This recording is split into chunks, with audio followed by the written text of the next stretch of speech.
Martial আর্টের ছবি রুবেল, আমি, মাসুদ পারভেজ, সোহেল রানা, আমরা ছাড়া কেউ বানায় নাই। আমরাই এই মার্শাল আর্টটাকে প্রসার করেছি, আমরাই ছবি বানাইছি। আপনি একটা সিনেমা নির্মাণ করেন খুব শিগগিরই, সেটা সম্পর্কে যদি একটু কিছু বলেন। হ্যাঁ, নতুন কিছু না, আমি নিজে প্রযোজনা পরিচালনা প্রায় 40টা ছবি রিলিজ পেয়েছে। প্রতিটা ছবিতে আমি মার্শাল আর্ট রাখার চেষ্টা করেছি। বাইরের ছবিগুলি আমি নির্মাণ করেছি, বাইরের ছবিতেও মার্শাল আর্ট রাখছি। আমি নিজে যে বাইরের ছবিতে অভিনয় করছি এগুলিতেও মার্শাল আর্টকে প্রসার করার চেষ্টা করেছি। একমাত্র মাধ্যম মার্শাল আর্টের মাধ্যমে, চলচ্চিত্রের মাধ্যমে মার্শাল আর্টকে পপুলার করা যাবে। চলচ্চিত্র না হলে আজকে বাংলাদেশে মার্শাল আর্ট এত পপুলারিটি হইতো না, এত প্রসার হইতো না। তো মার্শাল আর্ট নতুন কিছু না।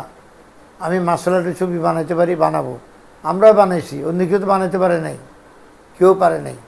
মার্শাল আর্টের ছবি রুবেল, আমি, মাসুদ পারভেজ, সোহেল রানা, আমরা ছাড়া কেউ বানায় নাই।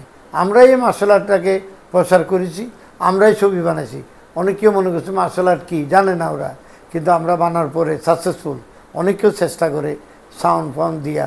আগে তো ডিসিং সাউন্ড ছিল, এখন তো এই সাউন্ড করে না, ইয়া করে সাউন্ড করে মারে। আমরা সারা পৃথিবীতে আমাদের ছবি যদি মার্শাল আর্টের উপরে যায় তাহলে বলবে যে এরা ফাইট জানে। শুধু বাংলাদেশ না, পার্শ্ববর্তী দেশও স্বীকার করছে যে হ্যাঁ, এদের মার্শাল আর্ট খুব ভালো। আরম্ভ করবো আমার নিজের প্রযোজনা পরিচালনা, স্ট্যান্ড বাজি থাকবে, নতুন আর্টিস্ট থাকবে, রুবেল থাকবে, আমি থাকবো, রাখা থাকবে। আমরা হলে সিনিয়র ক্যারেক্টার করবো, এবং আর নতুন হিরো থাকবে মার্শাল আর্টের জানা নতুন চমক দেখতে পারবেন। ঈদের পরেই আমি এটা মহরত করব। মহরত করলে কারা কারা আর্টিস্ট থাকবে আমি অ্যানাউন্স করে দেবো। বর্তমান যে সময়টা প্রেক্ষাপট, যেমন সিনেমা হল, বিশ্বাস আগে 1200 হল ছিল, এখন 100-200 হল আছে। আগে টিকিটের দাম ছিল 20 টাকা 50 টাকা, এখন একটা টিকিট 500 টাকা। ভালো ছবি বানাতে চলবে না কেন? আমার মতে আমি ভালো এই ধরনের ছবি বানাবো, হলে লোক গেলে আমার পুঁজি ফেরত আসবে, আর না এলেও আমি চেষ্টা করব আসার জন্য। সিনেমা সংকট, হল সংকট, সেই ক্ষেত্রে কি করণীয় আছে এই ইন্ডাস্ট্রির? চলচ্চিত্রে যারা অভিজ্ঞতা আছে তাদেরকে নিয়ে সরকারের উচিত একটা কমিটি করে দিয়ে কীভাবে ছবি চলবে দেশে, কীভাবে ইন্ডাস্ট্রি আবার রিগেইন করতে পারে। এটার জন্য যারা নতুন আছে, নাটক করলে হবে না, নাটক করলে দর্শক হলে যাবে না, ছবি বানাতে হবে। ছবি সারা পৃথিবীতে দেখেন, হলিউডে দেখেন আপনি ছবি বানায়, এই ছবিগুলি কিভাবে চলতেছে। ওদের তো এই সময় নাই, 1 ঘন্টার উপর ছবি বানা, 1000 কোটি বিলিয়ন টাকা বাইরে থেকে কামাই নিচ্ছে তারা বিনোদনের জন্য।